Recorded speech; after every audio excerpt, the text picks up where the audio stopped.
Koinuma, who has a channel. I'll put a link in the description to a channel. He's got a fantastic channel where he talks about a lot of things related with music, but often his videos are about songwriting in particular.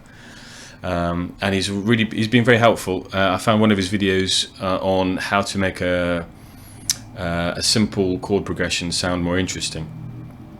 And the basic idea, well, you know, if you're interested, please watch the video. Again, I'll have a link to it in underneath in the description. But it was very nice. He sort of explains different techniques for livening up what could be a boring chord progression, and I suspect I'll probably be using some of those in this song, because it is just a very repetitive 3 chords.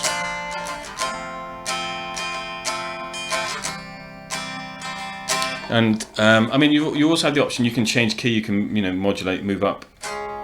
But I don't know, I don't like key changes in that respect. Sometimes they feel a bit slightly cheesy. They have to be handled well. I mean, as you write songs and you start to develop a sense of what it is that you want to achieve, you start to like certain things and to not like certain other things. So I have written a couple of songs where there are key changes, but it's not something that I tend to do very often. I have enough trouble keeping in tune in one key.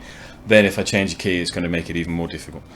So thank you to Ari, and I look forward to meeting more YouTubers and interacting with them. I think it's great. I mean, I learnt to swim at about the age of 40 thanks to YouTube videos. So I'm a very big fan of YouTube and its possibilities. I think that it's an amazing resource for humanity, and I'm proud to be part of it. So I think that's it for today. That's the idea. We'll see how it shapes up in the next video. And I don't think there's anything else I wanted to say. Life's good. Be safe out there. Bye bye.